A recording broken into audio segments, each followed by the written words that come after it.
मेरे इस स्मरण स्थल को भेद पाए। ये मेरा वचन है देवी, और यही मेरे इस देह को त्यागने का कारण बनेगा।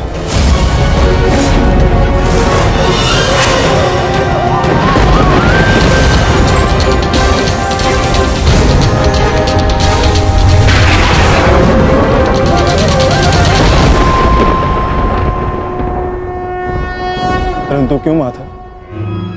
आपने उस पत्ते पर पांव क्यों रखा? ऐसी क्या आवश्यकता थी आपको? मैंने जो किया उसकी आवश्यकता थी पार्थ, और अब जो मैं करने जा रहा हूं उसकी भी आवश्यकता है। परंतु मैं ऐसा करना नहीं चाहता था पार्थ। ये सत्य है कि बारबरीक के ये 3 बाण अमोघ हैं। ये हमारे लिए शुभ समाचार है ना माधव? हाँ, परंतु धर्म के लिए ये सबसे अशुभ समाचार है विकोदर।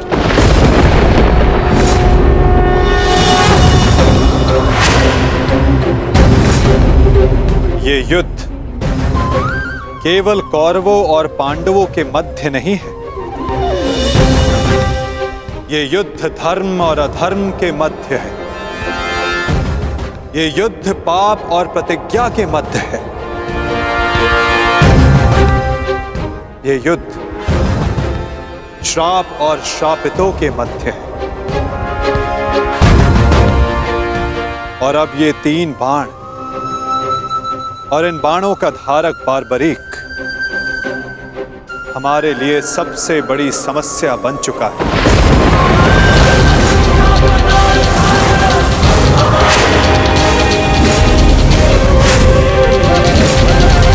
इसी कारण बारबरीक का अंत अब अनिवार्य है।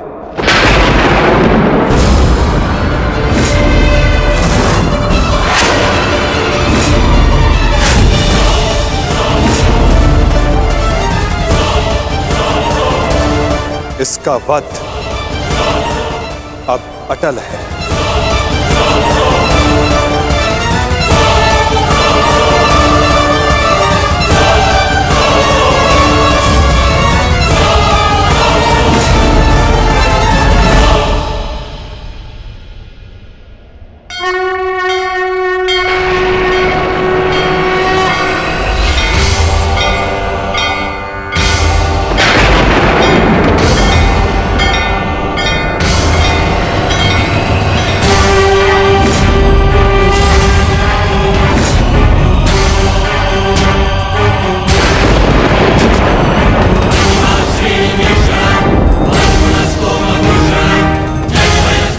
नहीं,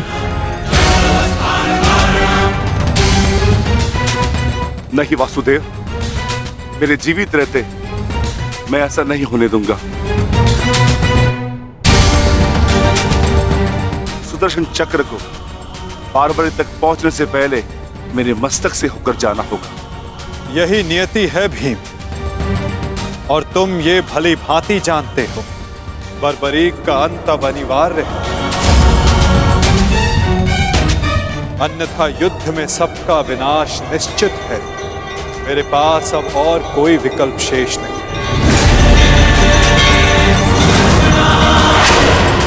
मुझे बारबरीक का अंत करना ही होगा।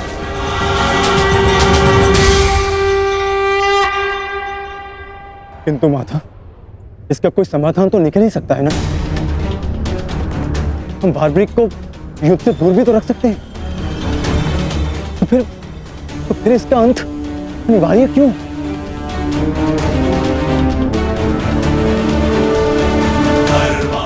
मैं अपने पुत्र को इसी क्षण जाने का आदेश दे दूंगा।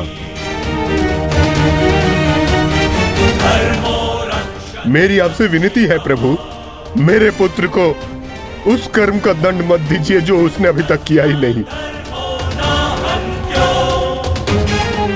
मेरे पुत्र पर सुदर्शन चक्र का प्रयोग ना करें वासुदेव, मेरी विनती है आपसे।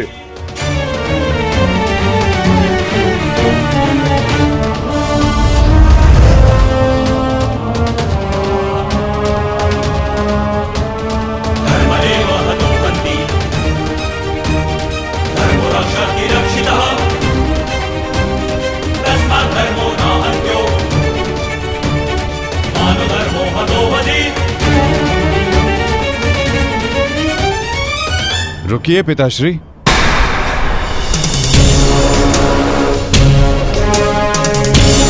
मैं यहां खाली हाथ लौटने नहीं आया था पिताश्री, मुझे इस युद्ध में भाग लेना ही है। मौन रहो तुम, तुम्हें अनुमान भी है तुम क्या बोल रहे हो? कदाचित मैं दृष्टा कर रहा हूं पिताश्री, परंतु मैं एक योद्धा भी हूं, और एक सच्चा योद्धा युद्ध भूमि से विजय प्राप्त करके लौटता है या वीर गति पाकर।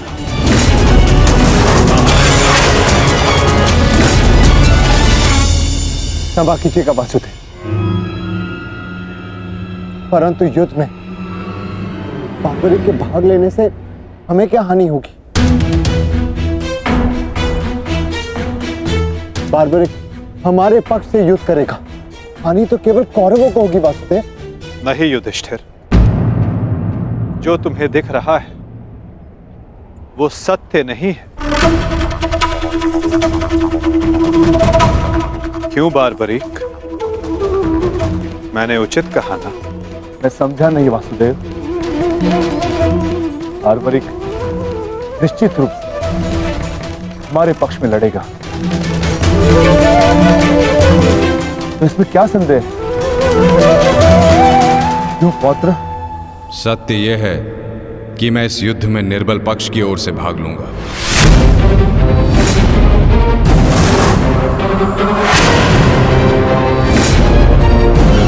माता के समक्ष स्वयं को वचन दिया है मैंने। परंतु समस्या क्या है वासुदेव? ये तो स्पष्ट है कि हम पांडवों के पास 7 अक्षणीय सेना है और कौरव के पक्ष में 11 अक्षणीय सेना। कौरव के पक्ष में पितामह भीष्म और गुरु द्रोणाचार्य भी है। शक्ति गणना के अनुसार कौरव का पलड़ा हमसे अधिक भारी है, इसलिए बार्बरिक हमारे ही पक्ष में युद्ध लड़ेगा।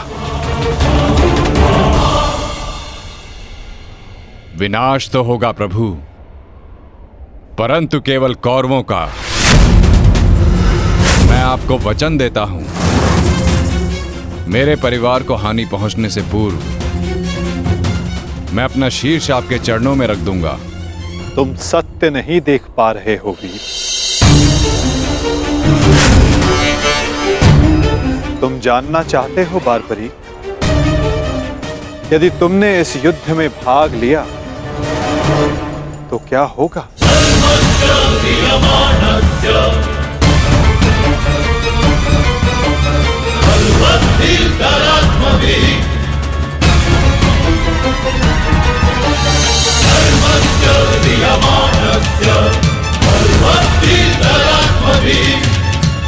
तो देखो,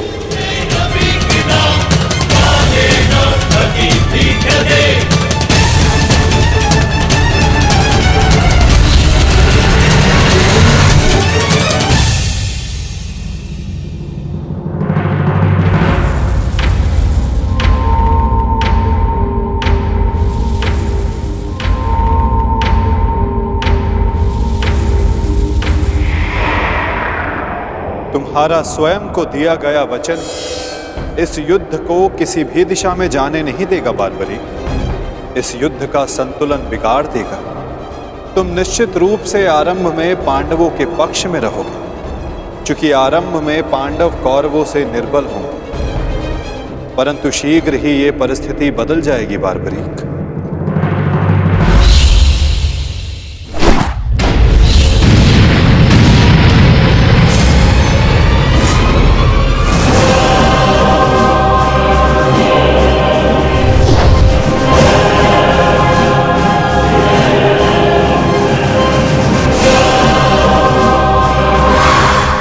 जब कौरवों का विनाश प्रारंभ होगा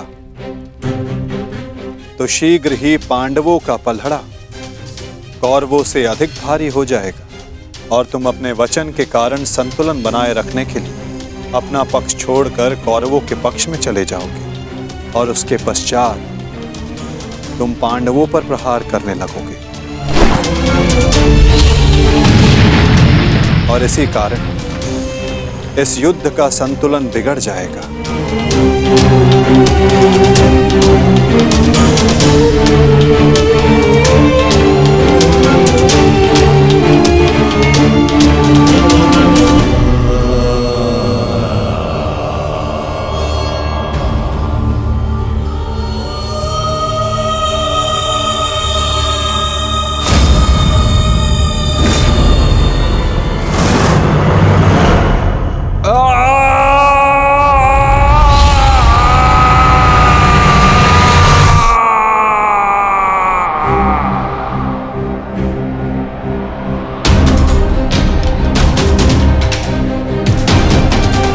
यही सत्य है बारबरीक।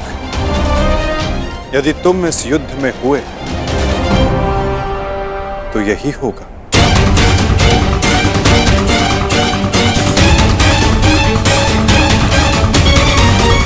यदि तुम इस युद्ध में हुए तो यही होगा। तो मैं क्या करूं प्रभु? संसार का हर योद्धा अपना युद्ध चुनता है। क्या मुझे ये युद्ध चुनने का अधिकार नहीं? योद्धा कभी अपना युद्ध नहीं चुनता बारबरीक, युद्ध अपना योद्धा चुनता है।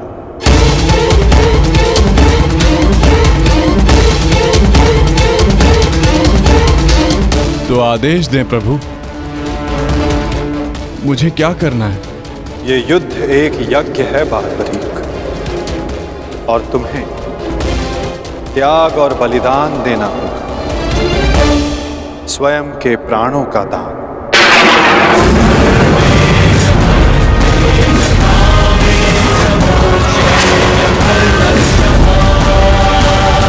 नहीं पौत्र, नहीं।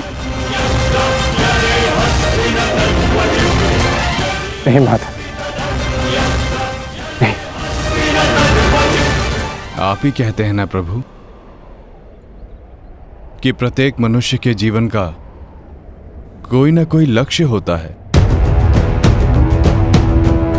मेरी बस एक ही इच्छा थी कि मैं भी इस युद्ध में भाग लूं। मैं भी इस युद्ध को देखना चाहता था, इसका साक्षी बनना चाहता था। भगवान श्याम को अपना धर्म निभाते देखना चाहता था।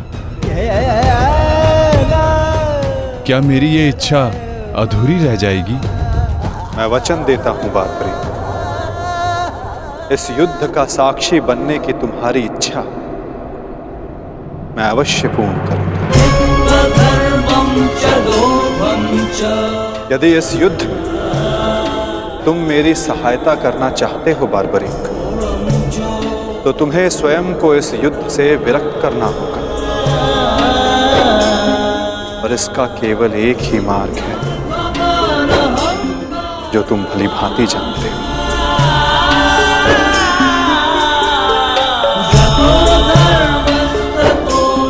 मैं समझ गया प्रभु।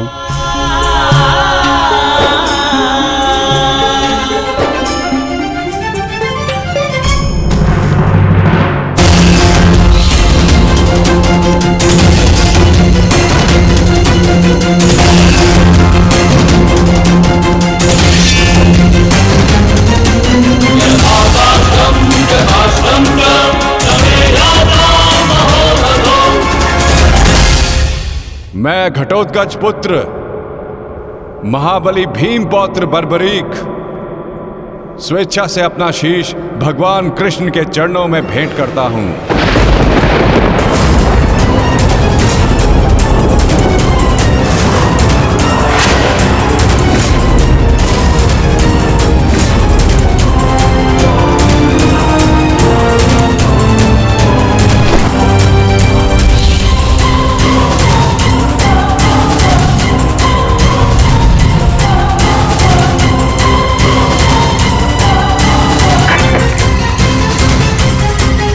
भगवान श्याम की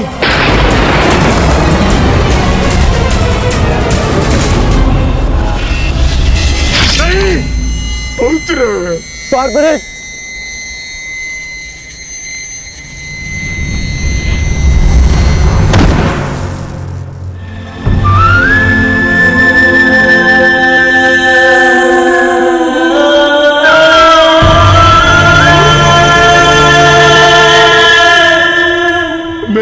पुत्र की कामना थी इस युद्ध का साक्षी बनने की, वो भी अधूरी रह गई।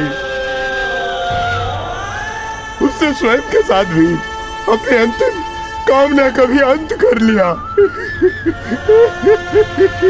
नहीं घटोत्कच, ये अंत नहीं, प्रारंभ है। बार्बरीक की अंतिम इच्छा अवश्य पूर्ण होगी। श्री कृष्ण गोविंद हरे मुरारी, हे नाथ नारायण वासुदेवा।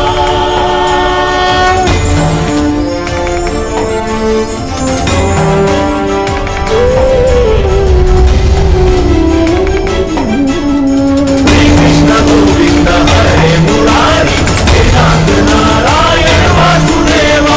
श्री कृष्ण गोविंद हरे मुरारी, हे नाथ नारायण वासुदेवा। श्री कृष्ण गोविंद हरे मुरारी, हे नाथ नारायण वासुदेवा।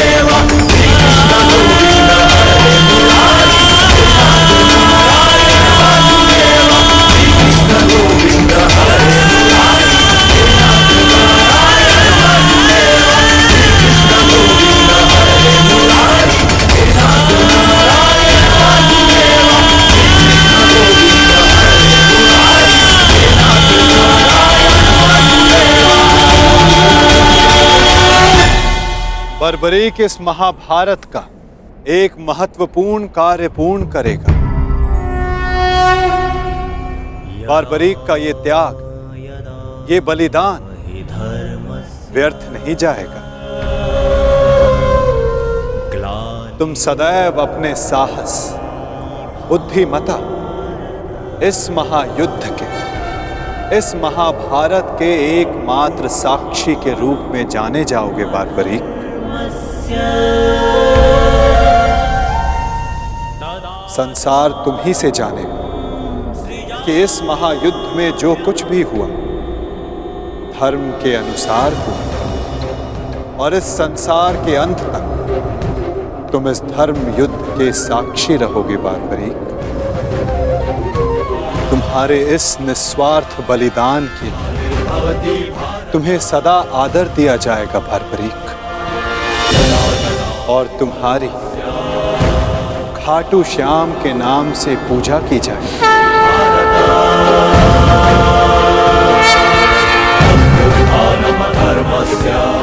तुम हर उस निर्बल की सहायता करो जो तुम्हारे समक्ष सहायता मांगने आएगा। वीर बार्बरीक, तुम अपने साहस के लिए जाने जाओगे, महाभारत के निर्णायक के रूप में जाने जाओगे, शीशदानी के रूप में जाने जाओगे।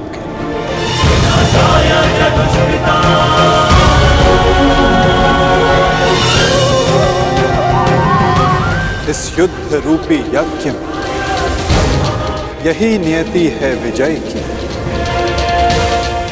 विजय बलिदान मांगती है, विजय दान मांगती है।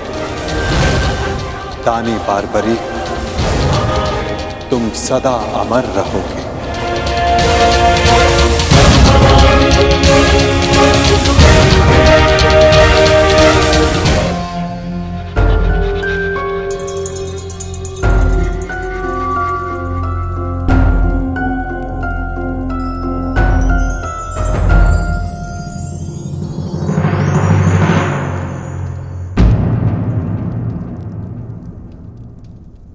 सूर्यदेव, आप?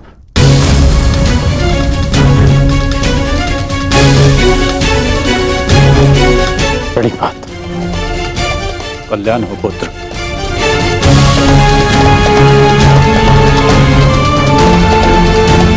ऐसी क्या आवश्यकता आन पड़ी कि आपको इस समय मेरे समक्ष आना पड़ा? कुछ समय पश्चात मैं आपको अर्घ भेंट करने आने ही वाला था। आज मैं अर्घ लेने नहीं आया हूं पुत्र, तो मैं एक चेतावनी देने आया हूं।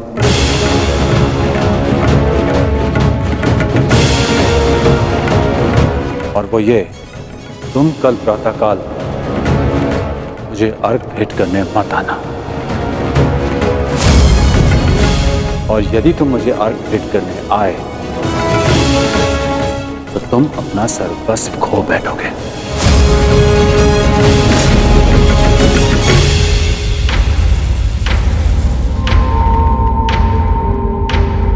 हाँ पुत्र, मेरी विनती है तुमसे, कल प्रातःकाल तुम मुझे अर्घ देने मत आना। तो मैं तो आपको बचपन से अर्घ देते आया हूं। तो आज अचानक ऐसा क्या हो गया कि आप मुझे अर्घ देने से रोक रहे हैं? तुम्हारा वचन पुत्र, तुमने प्रतिज्ञा ली है, सूर्य को अर्घ देते समय यदि कोई भी तुमसे कुछ भी मांगेगा तो वो तुम उसे दान में दे दोगे। कल का अर्घ तुम्हें कुछ ऐसा दान देने पर विवश कर देगा जिससे तुम मेरा दिया हुआ आशीर्वाद सदैव के लिए खो बैठोगे। देवराज इंद्र ने तुम्हें परास्त करने के लिए षड्यंत्र रचा है। वो कल प्रातःकाल तुमसे दान मांगने आएंगे और दान में वो तुमसे कवच और कुंडल मांगे। तुम्हें ज्ञात है पुत्र? मुझे ज्ञात नहीं, परंतु आपको चिंतित देख के आभास हो गया। और यदि स्वयं मेरे पिताश्री मुझे चेतावनी देने आए हैं कि इंद्रदेव मुझसे दान मांगने आएंगे, तो इसका सीधा संबंध अर्जुन से होता है, इंद्रदेव का पुत्र अर्जुन। और उसमें कोई बुराई भी नहीं, क्योंकि हर पिता अपने पुत्र की भलाई चाहता है। यदि इतना समझते हो तो यह भी समझ लो पुत्र कि यह पिता भी यही चाहता है कि उसके पुत्र के साथ कोई अन्याय ना हो, कोई छल ना हो। मेरी विनती है तुमसे, कल प्रातःकाल मुझे अर्घ देने मत आना। पहले भी मैं तुम्हारे साथ बहुत अन्याय कर चुका हूं पुत्र, परंतु अब और अन्याय नहीं। कहो पुत्र, अपने पिता की बात मानोगे? कल प्रातःकाल अर्घ देने नहीं आओगे ना? मुझे उत्तर दो पुत्र, मुझे उत्तर दो। प्रश्न उत्तर का समय नहीं बचा है। मनुष्य का कर्म उसके हर प्रश्न और उत्तर से बड़ा होता है। और अब आपके कर्म का समय हो गया है। अंधकार में डूबे समस्त संसार को आपको प्रकाश देना है। आप अपना कर्म और धर्म निभाइए और मैं अपना कर्म और धर्म निभाऊंगा। बस आपसे एक प्रार्थना है कि अब ये अन्याय मत होने दीजिएगा कि संसार कहे कि कर्ण ने अपने जन्मदाता को अपना धर्म करने से रोक दिया।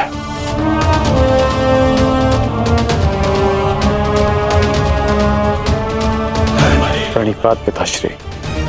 मुझे आशा है पुत्र तुम मेरी विनती स्वीकार कर। कल्याण हो तुम्हारा।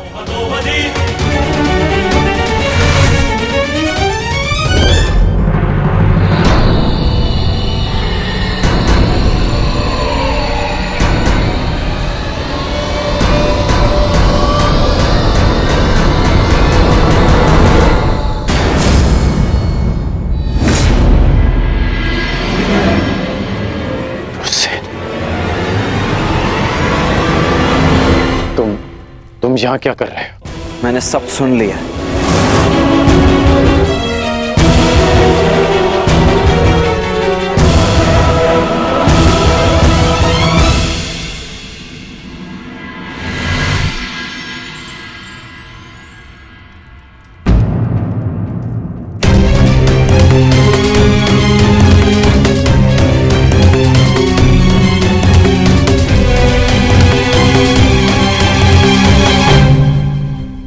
सूर्य नारायण, आप यहाँ? इस प्रकार यहाँ आने के लिए मैं आपसे क्षमा चाहता हूँ, परंतु पुत्र कर्ण पर बहुत बड़ा संकट आने वाला है। उसे सावधान करना होगा।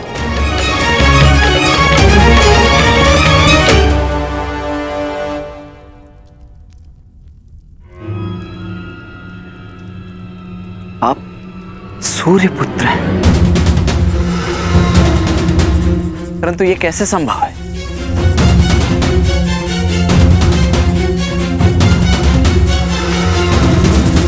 मेरे जन्म से पूर्व एक स्त्री को वरदान मिला था कि वो किसी भी देवता का आवाहन करके कोई भी वरदान पा सकती थी। उस स्त्री को विश्वास नहीं हुआ और उसने इस वरदान को परखने का प्रयास किया। उसने सूर्यदेव का आवाहन किया और वरदान से बद्ध सूर्यदेव को उन्हें पुत्र देना पड़ा, परंतु वो अविवाहित कन्या समाज के भय से भयभीत हो गई और उसने उस बालक को गंगा में बहा दिया। वो बालक मैं था, जिसे पिता अधिरथ ने पाला। सूर्यदेव के आशीर्वाद के रूप में मुझे कवच और कुंडल मिले, जो अब इंद्रदेव छीन लेना चाहते हैं अपने पुत्र अर्जुन के लिए। सूर्यदेव मुझे यही समझाने आए थे कि मैं इंद्रदेव को कल दान ना दूं। अर्थात आज आप अर्घ देने नहीं जा रहे?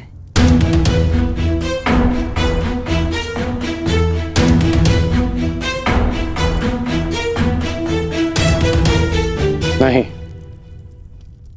मैं अवश्य जाऊंगा।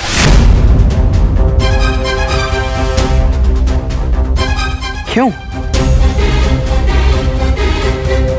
मैं आपको ऐसा नहीं करने दूंगा।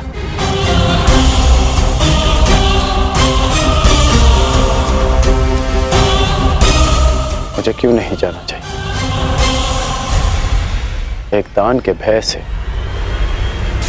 अपना संकल्प तोड़ दो, अपना सम्मान खो दो?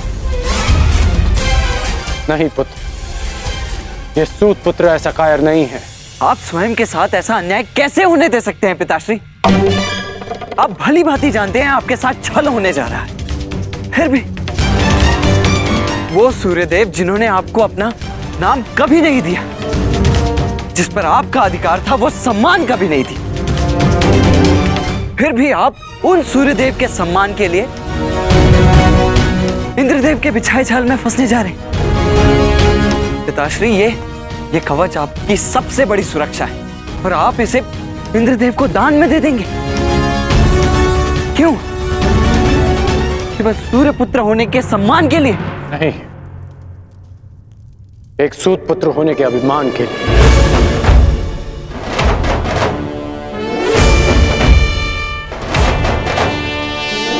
मैं आज भी एक सूत पुत्र हूं। एक सूत ने ही मुझे प्रेम दिया, सम्मान दिया, अधिकार दिया, आवश्यकता पड़ने पर धनुष दिया। जब मैंने उससे दूर जाने की आज्ञा मांगी तो उन्होंने मुझे वो भी दी।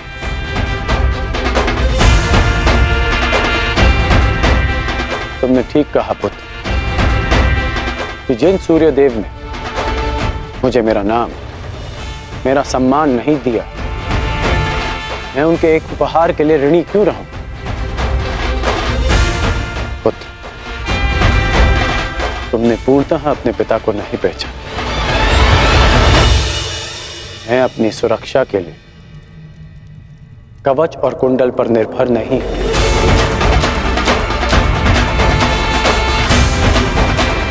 मेरी शक्ति मेरा वो साहस है जो मैंने अपनी मां राधा से पाया।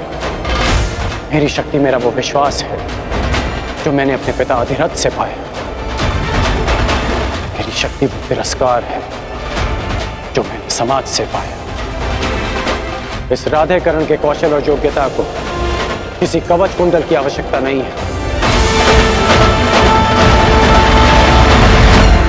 परंतु पिताश्री, ये सब अन्याय है।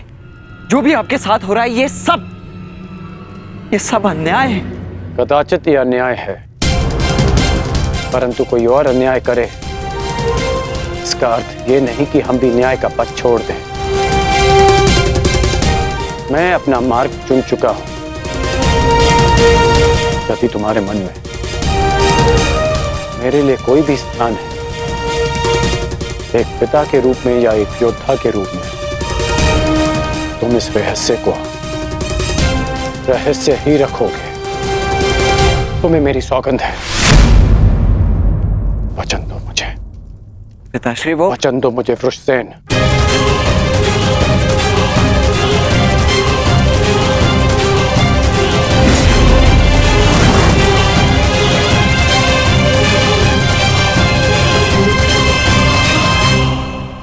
सूर्योदय का समय हो गया है और मेरे अर्घ देने का भी। अब तुम जा सकते हो।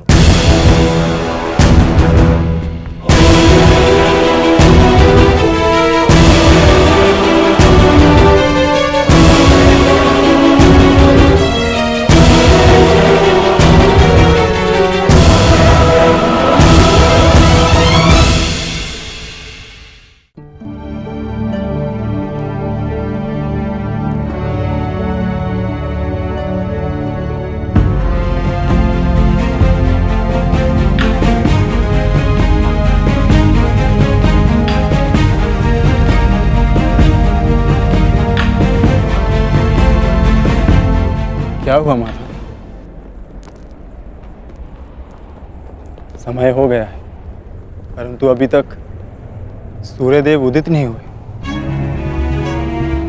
क्योंकि कदाचित ये उदय होने का उचित समय नहीं है पार्थ। मैं समझा नहीं माता। सूर्यदेव का उदित होना अनिवार्य है, प्रकृति का नियम है। भला इसके विरुद्ध कौन जा सकता है?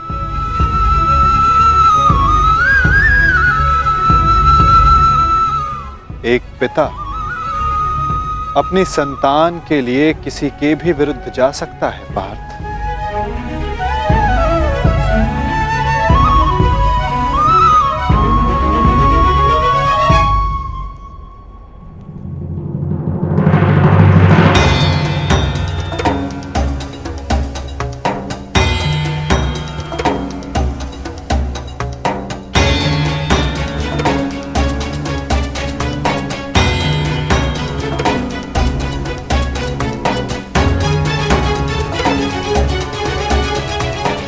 रानीपात वासुदेव।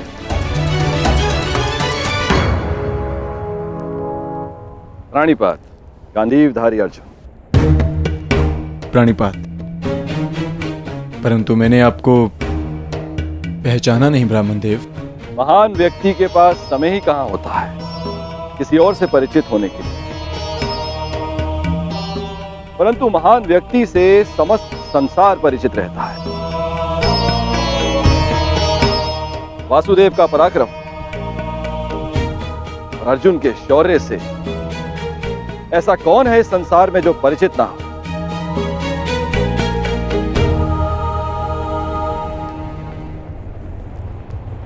धन्यवाद।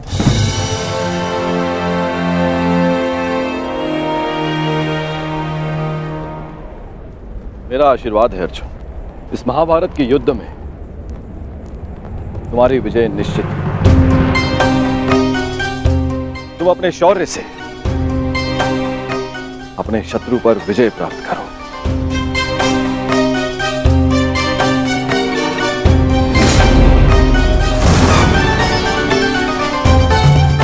मैंने आपकी बात सुनी वासुदेव, और मैंने उसके मंतव्य को भी समझा, परंतु सूर्यदेव केवल एक पिता ही नहीं, वो इस समस्त संसार को ऊर्जा भी देते हैं। किसी भी स्थिति में उन्हें अपना कार्य पूर्ण करना ही होगा। सूर्य उदय होना अनिवार्य है, यह प्रकृति का नियम है। अवश्य, परंतु इन नियमों के बंधन में सभी आते हैं ब्राह्मण देव। सूर्य देव पर, मुझ पर भी, और आप भी।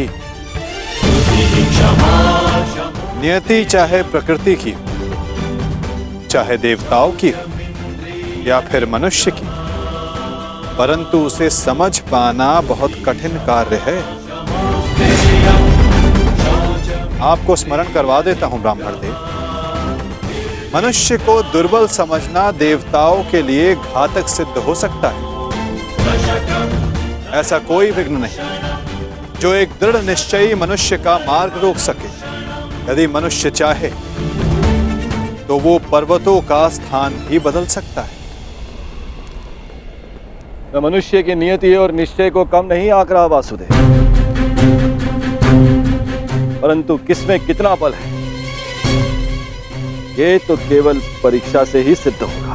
कभी कभी परीक्षा में परीक्षार्थी नहीं, परीक्षा लेने वाला भी असफल हो जाता है ब्राह्मण देव।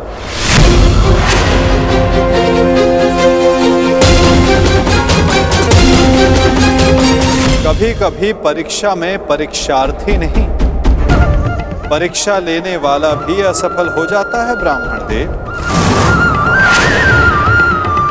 फिर चाहे वो मनुष्य हो या देव। देवताओं का तो धर्म होता है ना वासुदेव, मनुष्य को सदैव नए नए अवसर देना।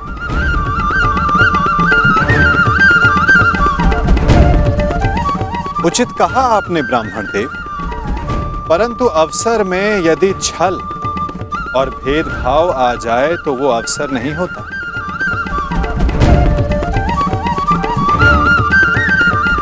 कदाचित आपको स्मरण तो हो गए, यदि धर्म और कर्म में पक्षपात आ जाए तो धर्म धर्म नहीं होता और ना कर्म कर्म रहता है।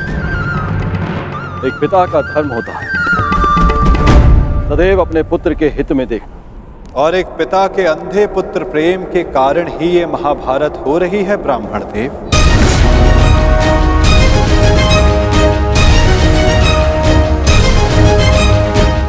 मुझे पिता से कोई लेना देना नहीं। देखना यह है कि क्या एक पुत्र अपना धर्म निभा पाता है या नहीं।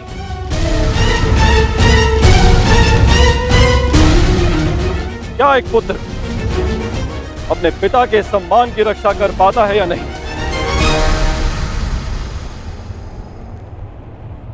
आज्ञा दें वासुदेव, मेरा प्रस्थान करने का समय हो चला है। प्राणीपात।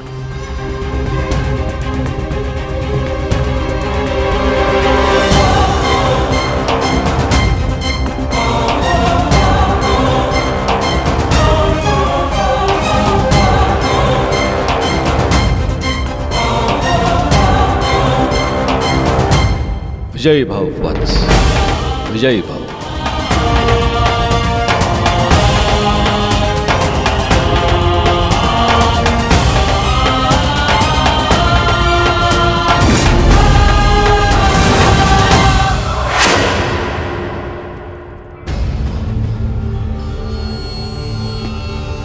रुक जाइए पिताश्री।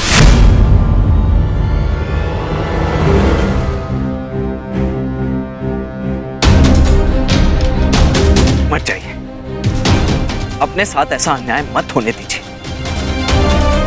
सूर्यदेव ने आपके साथ जो अन्याय किया उसके पश्चात आप ऐसा कैसे कर सकते हैं? मैं ये सब इसलिए कर रहा हूं क्योंकि ये मेरा धर्म है, एक सूत का धर्म। हम सूत सदा देते आए हैं, युद्ध में सारथी बनकर सुरक्षा देते हैं, राज्य को समय पर कर देते हैं। आज एक सूर्य पुत्र के सम्मान का नहीं, एक सूत पुत्र के सम्मान का प्रश्न है। वो सूत पुत्र जिसने दान में मांगी हर वस्तु देने का वचन दिया है, आज मुझसे कोई मेरे कवच और कुंडल क्या प्राण भी मांगेगा तो मैं दे दूंगा।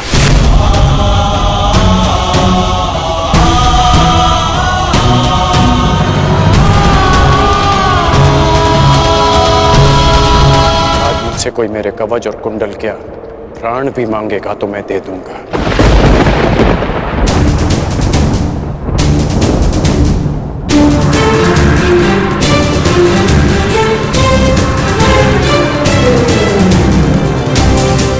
नहीं पिताश्री, मैं आपको ऐसा नहीं करने दूंगा, चाहे कुछ भी हो जाए। मेरे मार्ग से हटो, मेरे मार्ग से हटो और मुझे मेरा धर्म निभाने दो।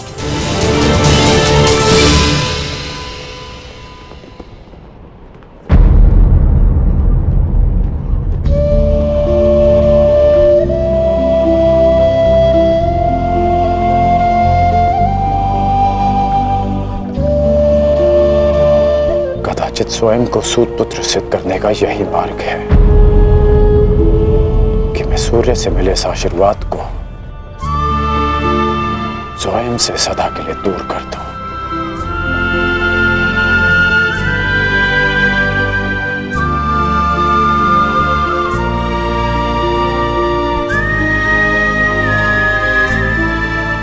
पिताश्री, परंतु सूर्यदेव तो अभी तक उदित भी नहीं हुए।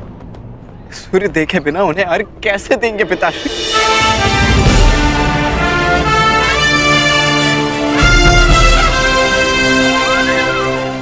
सूर्य उदय होगा और उनका प्रकाश पहले से अधिक तीव्र होगा, क्योंकि उस प्रकाश में उनके पश्चाताप और खेद की ज्वाला सम्मिलित होगी।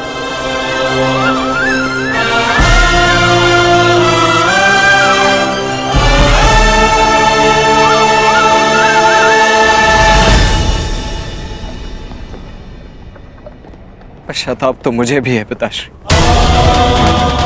कि मैं आपको कभी ठीक से समझ ही नहीं पाया। परंतु मैं आपको स्वयं के साथ ये अन्याय नहीं करने दूंगा। केवल एक ही व्यक्ति है जो इस अन्याय को होने से रोक सकता है। हाँ।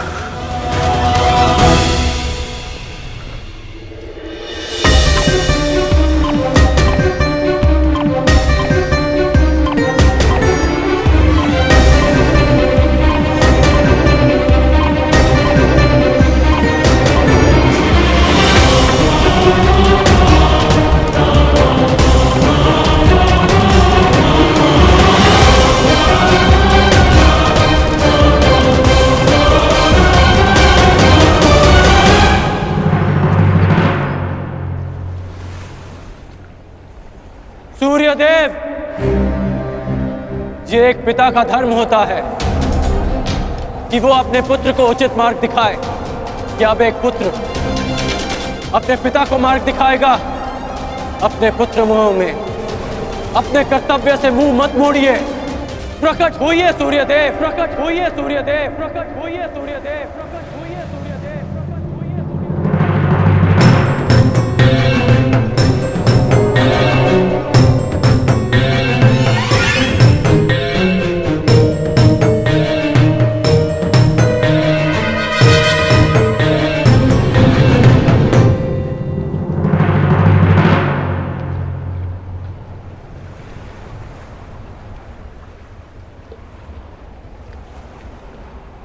सूर्यदेव ने ना उदय होने का प्रण लिया है कर्ण। सूर्य उदय की प्रतीक्षा कर कर अपना समय व्यर्थ कर रहे हो कर्ण। सूर्यदेव अपना उत्तरदायित्व भूल चुके हैं। प्रकृति निर्मोही है और उसका संबंध केवल अपने कर्तव्य से है, और स्वयं सूर्यदेव भी इस प्रकृति का महत्वपूर्ण भाग है।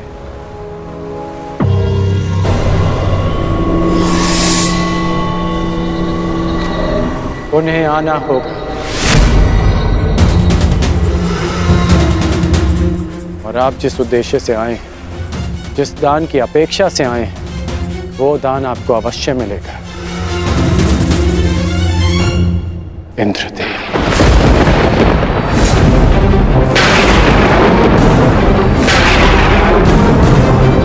आपने एक भिक्षुक की मर्यादा का उल्लंघन किया है। अपने वास्तविक रूप में आइए इंद्रदेव।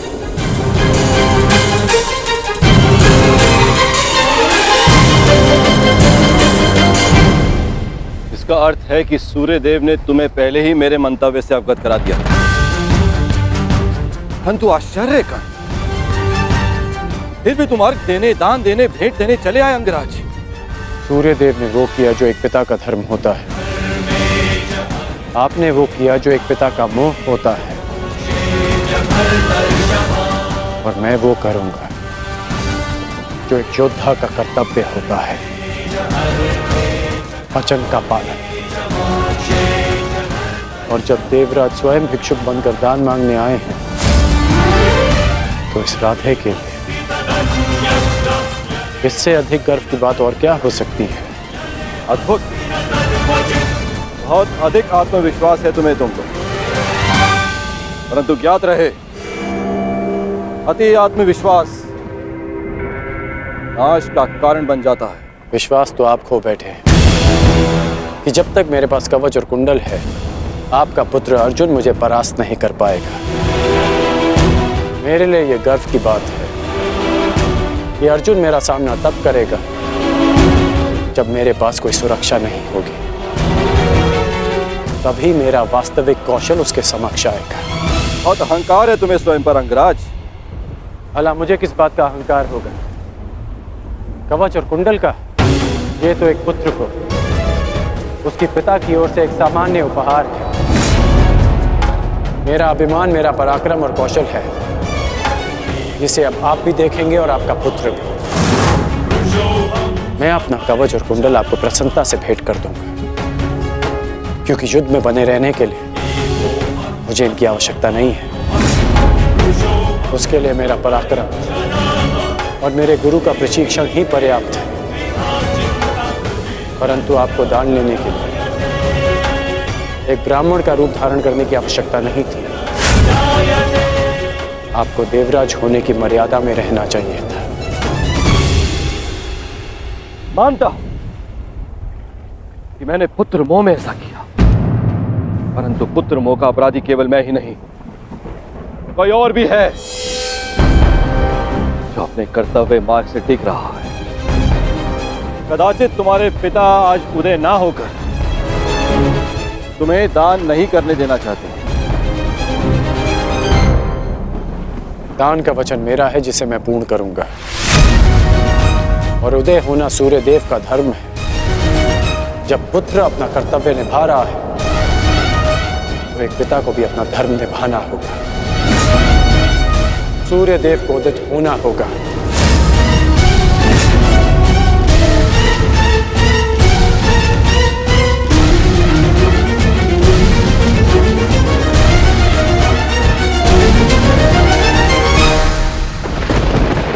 इस संसार को प्रकाश का दान देने का समय आ गया है।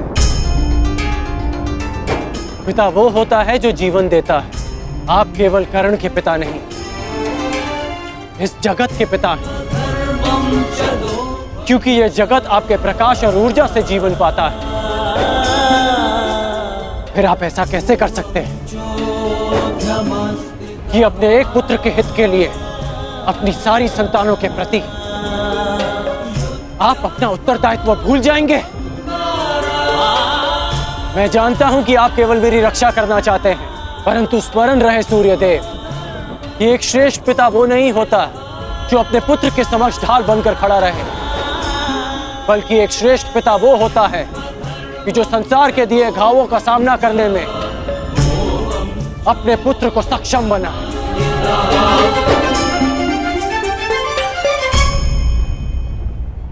अवसर की प्रतीक्षा अवसरवादी करते हैं, छल करके अपना मंतव्य पूर्ण करते हैं।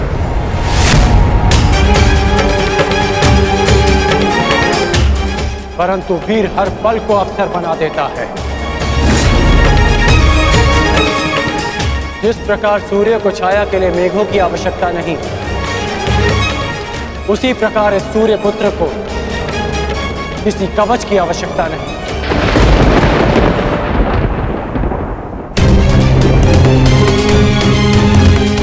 आपने अपना कर्म किया, अब मुझे मेरा धर्म निभाने दीजिए।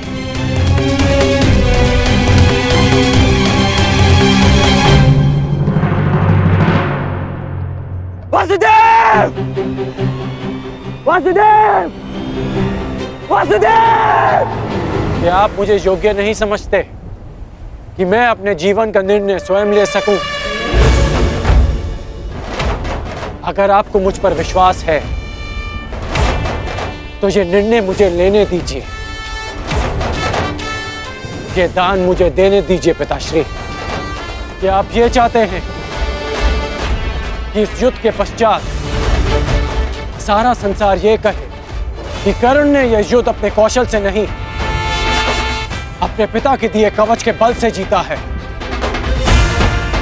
मेरा विश्वास कीजिए कि इस युद्ध को जीतने के लिए मेरे साथ जो अन्याय हुआ है और जो परिवर्तन मैं चाहता हूं वो ही पर्याप्त है।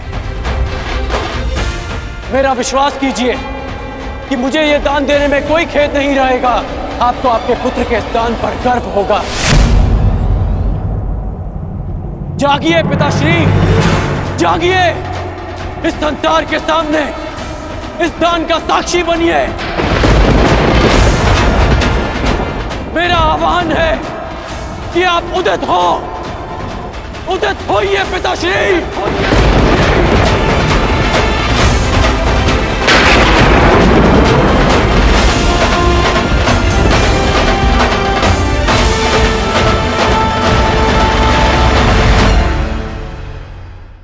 मेरा आह्वान है कि आप उदित होइए पिताश्री।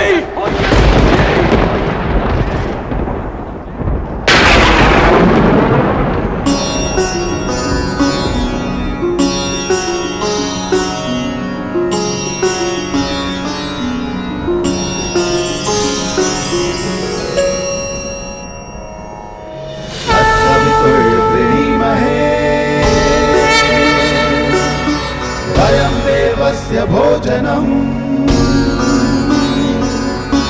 तत्सवितुर्वृणीमहे वयं देवस्य भोजनम् श्रेष्ठं सर्वसाधकं दूरं भगस्य धीमहि विश्वानि देव सवितर्दुरितानि परसुवा विश्वानि देव सवितर्दुरितानि परसुवा यदा भद्रं तन्ना आसुवा यदा भद्रं तन्ना आसुवा।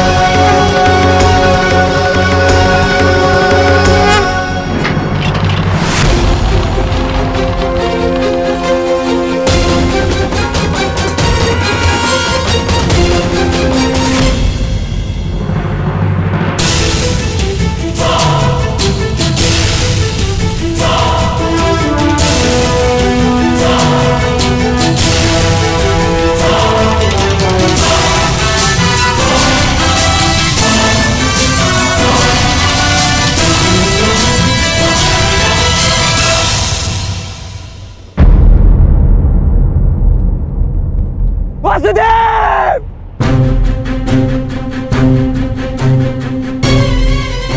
शत्रु पक्ष योद्धा होकर यहाँ क्या कर रहे हो?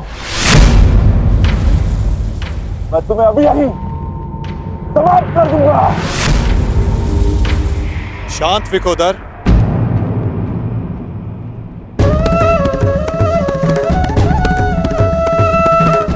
अभी युद्ध प्रारंभ नहीं हुआ है और ना ही तुम्हें भान हुआ है कि मित्र कौन है और शत्रु कौन।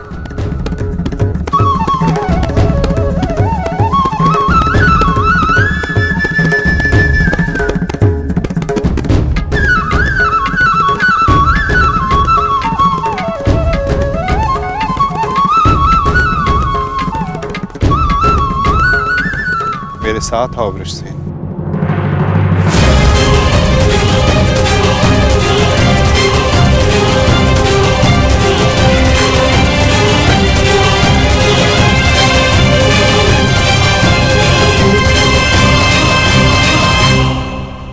कीजिए वासुदेव, मेरे पिताश्री।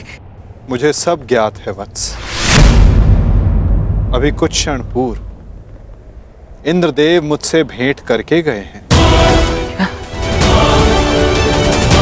फिर भी आपने ऐसा होने दिया क्यों? माधव, इसका अर्थ वो ब्राह्मण स्वयं इंद्रदेव थे?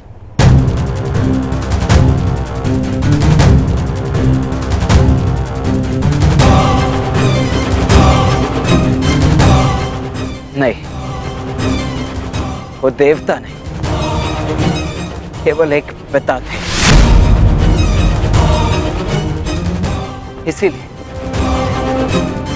देव होकर भी वो कर्म करने जा रहे हैं जो राक्षसों को भी शोभा नहीं देता।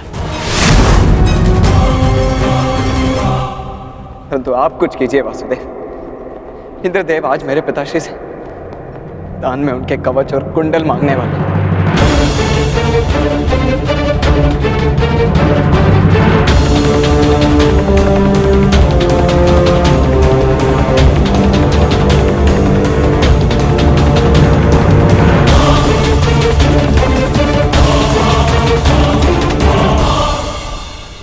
मेरे पिताश्री को ऐसा करने से रोक लीजिए,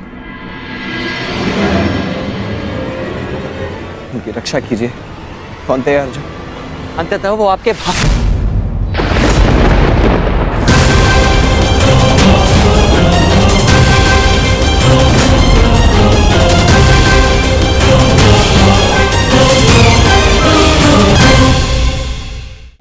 वो आपके भयंकर और एकमात्र प्रतिद्वंदी। क्या कवच छीनकर उनसे युद्ध जीतना चाहते हैं आप?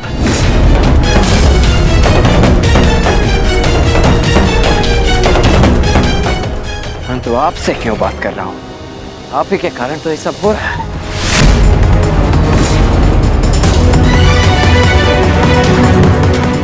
मैं भूल कैसे गया कि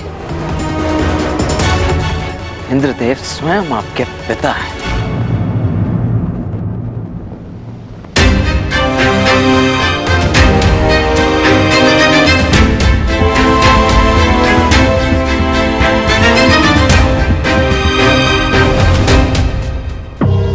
अवश्य आपने ही उन्हें ऐसा करने के लिए कहा होगा, ताकि आप द्वंद्व में मेरे पिता को परास्त कर सकें। सावधान वृषसेन, तुम्हें आभास भी नहीं है कि तुम किसका अपमान कर रहे हो। क्षमा करता हूं तुम, इसलिए कि तुम हमारे शिविर में आए हो, अन्यथा इस दुस्साहस का मूल्य तुम्हें तुम्हारे प्राण देकर चुकाना पड़ता। स्मरण रखना कि मैं कौरवों की भांति छल में विश्वास नहीं रखता। मैं ऐसी कुछ नीति नहीं अपनाऊंगा। पिता की संपत्ति यदि पुत्र भोग सकता है, तो पिता के किए दुष्कर्म भी उसे भोगने पड़ते हैं। महारथी अर्जुन,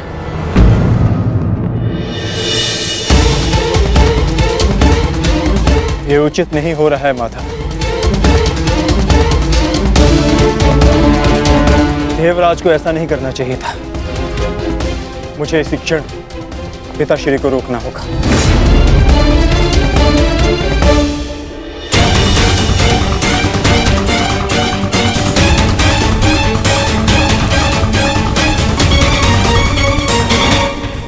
कहिए इंद्रदेव,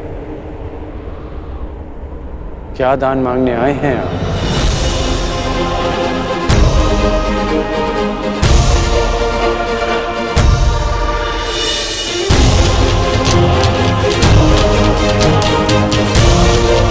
क्या हुआ? यदि आप याचक बनकर आ ही गए तो दान मांगने में संकोच कैसा? कहिए, क्या इच्छा है आपकी? ऐ दानवीर कर्ण, मैं दान में तुम्हारे कवच और कुंडल मांगता हूं।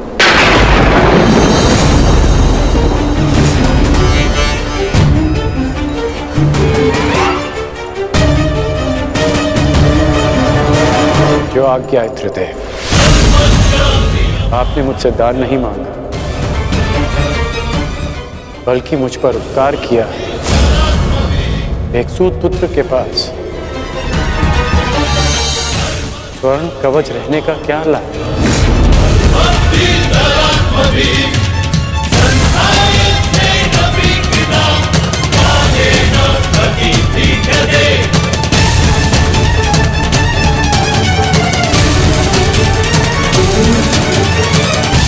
मैं आपका दान पूर्ण करने का वचन देता हूं।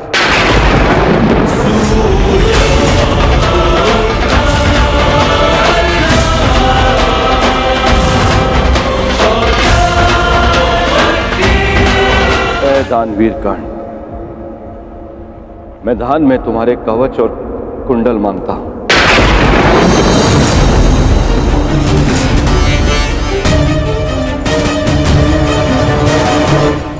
जो आज्ञा इंद्रदेव। आपने मुझसे दान नहीं मांगा, बल्कि मुझ पर उपकार किया है। एक सूत पुत्र के पास स्वर्ण कवच रहने का क्या लाभ?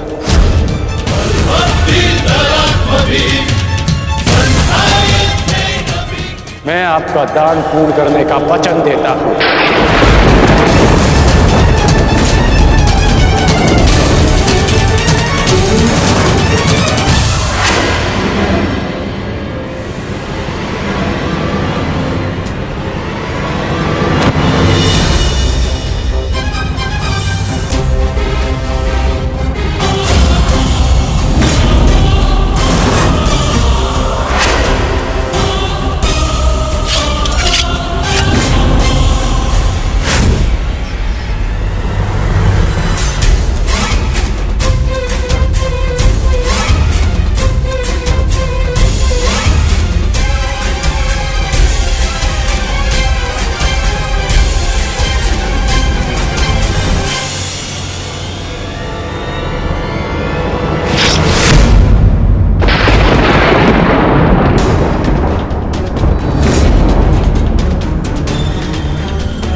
ये रहा वो कवच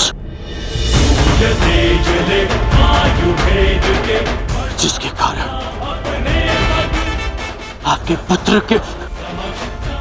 के चिंता के बाण आपके हृदय को भेद रहे थे।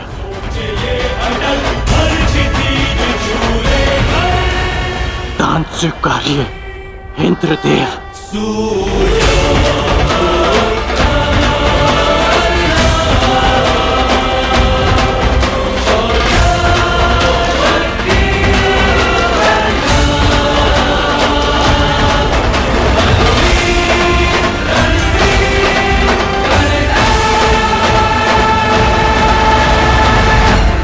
इस प्रकार नहीं इंद्रदेव। तो किस प्रकार पुत्र? दान स्वीकारने के लिए अपने वास्तविक रूप में आइए इंद्रदेव।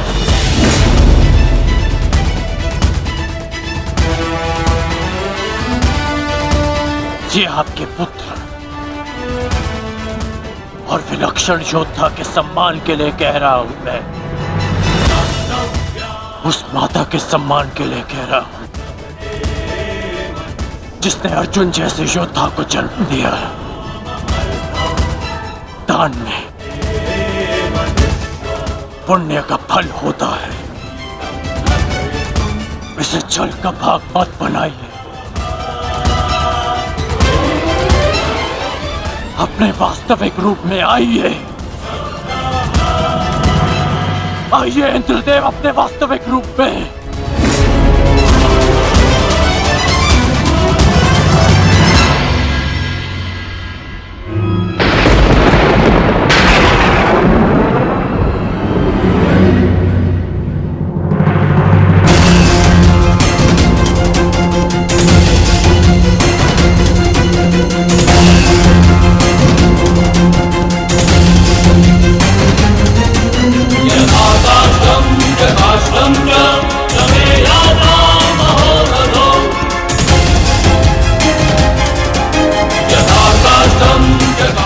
कवच ग्रहण कीजिए इंद्रदेव।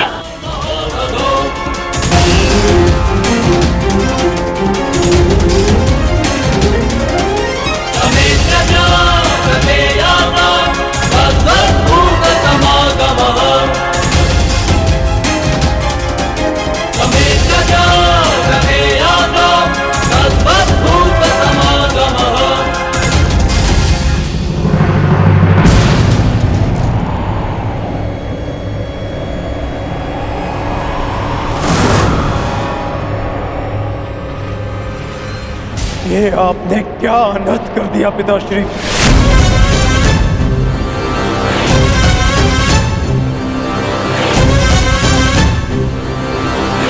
क्यों?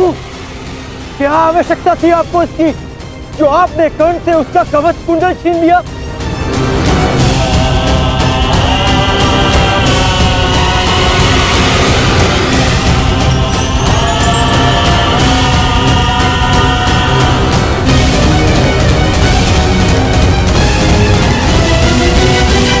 मैंने तो केवल नियति के न्याय का पालन किया, एक पिता धर्म का पालन किया है।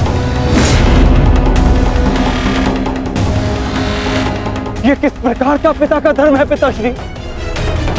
पिता का धर्म होता है अपनी संतान में आत्मविश्वास जगाना, परंतु आप अपनी संतान की शक्ति पर विश्वास ना करके कौन सा पिता का धर्म निभा रहे हैं? बताइए मुझे पिताश्री।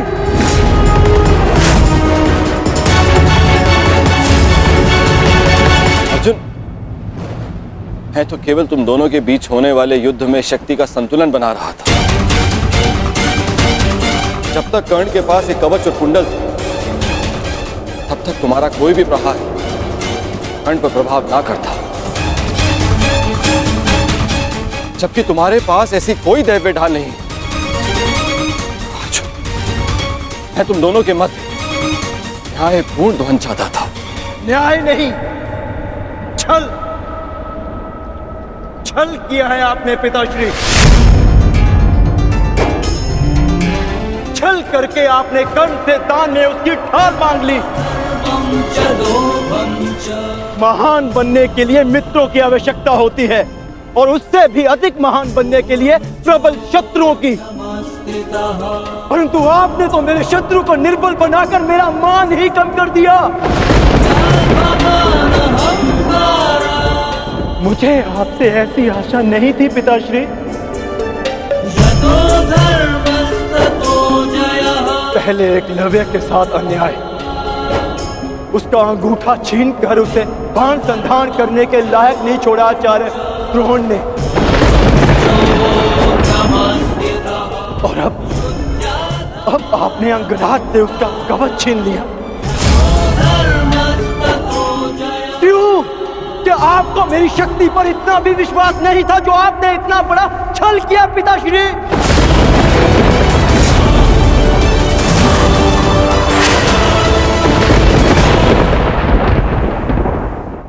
कभी सोचा भी है आपने कि अर्जुन को इतिहास किस नाम से स्मरण करेगा? कि उसने उन योद्धाओं को परास्त किया जो उससे कम शक्तिशाली थे, कि समान कौशल रखने वालों के साथ छल किया उसने। मैंने इस महायुद्ध में कर्ण को परास्त करने का वचन दिया था, परंतु मेरे लिए मेरी सबसे बड़ी विजय को आपने छल से रचा हुआ प्रारब्ध बना दिया पिताश्री। और यदि अब मुझे विजय मिली तो भी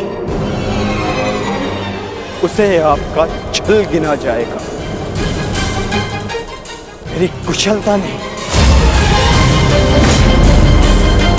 प्रारब्ध क्या है उसे कोई नहीं जानता अर्जुन। मुझसे मेरे कवच को छीना है, परंतु मेरे कौशल को नहीं। ना मैं धनुष उठाना भूला हूं, ना बाण संधान करना। तुम्हें जिस द्वंद की अपेक्षा है वो द्वंद तुम्हें अवश्य मिलेगा।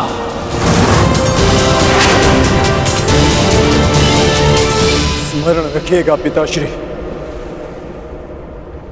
ना मैं कभी इस छल के बोझ से मुक्त हो पाऊंगा और ना ही कभी आप इस अपराध बोझ से।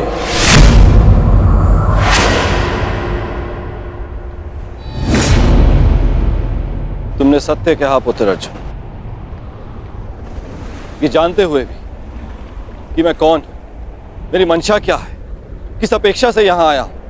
कर्ण ने मुझे अपने कवच और कुंडल दान कर दिए। इस दान से तुमने आत्मविश्वास का एक अद्भुत उदाहरण, एक महान परिभाषा प्रस्तुत की है। मैं देवराज ये घोषणा करता हूं, तुम्हारा ये बलिदान इस युद्ध का सबसे महान, सबसे उच्च बलिदान सिद्ध होगा। समस्त संसार में तुम महादानवीर कर्ण के नाम से प्रसिद्ध होगे।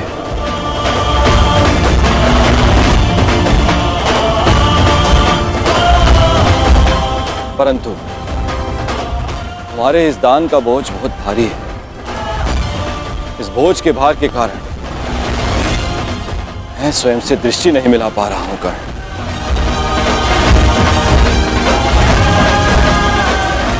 इसे हल्का कर दो कर्ण। और अब मैं तुम्हें वो अस्त्र देना चाहता हूं जो समस्त संसार में किसी भी प्रकार की ढाल को वेध सके।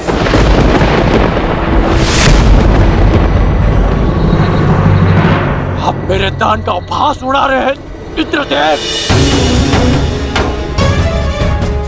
ये एक दान था, कोई व्यापार नहीं। यदि आप कवच कुंडल के स्थान पर मेरे प्राण भी मांगते तो मैं प्रसन्नता से दे देता। मैं एक सूत पुत्र हूं और मेरे पिता ने मुझे सदा देना सिखाया है, लेना नहीं।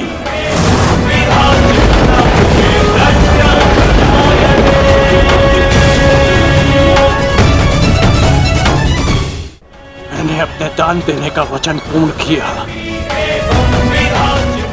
मेरे लिए यही पर्याप्त है।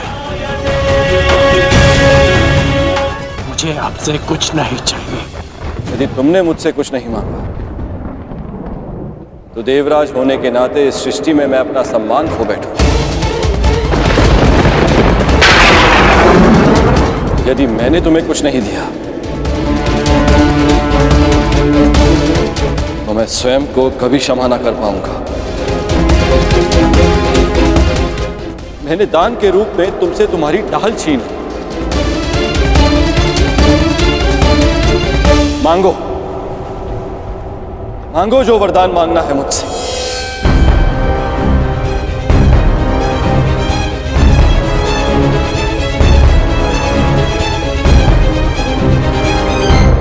मांगो कर्ण। मैं आपका सम्मान रखने के लिए ये अस्त्र स्वीकार करता हूं जो किसी भी ढाल को भेद सके, जिसे जब भी मैं अपने शत्रु का नाम लेके प्रयोग करूं तो उसका अंत निश्चित हो।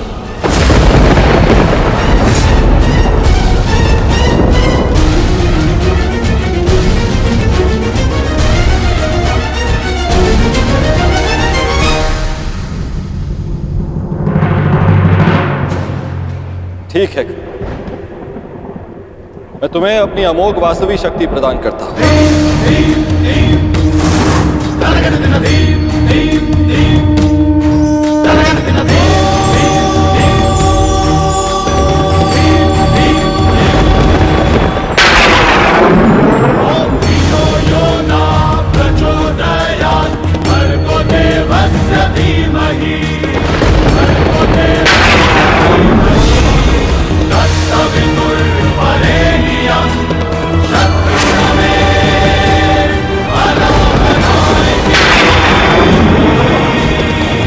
इस शक्ति को जिसका नाम लेकर संधान करोगे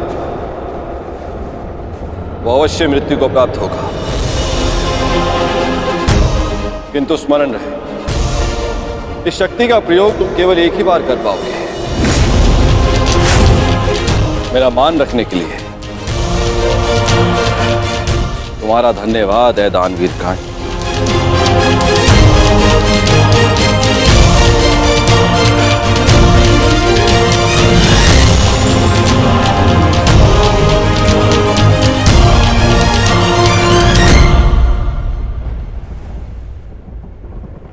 मैंने सदैव यही चाहा था कि तुम्हारा वध मैं तब करूं जब तुमने कवच धारण किया। ये कवच मेरा कौशल, मेरी प्रतिभा नहीं। ये कवच छीनने के पश्चात अब ये द्वंद समान है, परंतु तुम सावधान रहना, क्योंकि इस अस्त्र का प्रयोग मैं तुम पर ही करूंगा।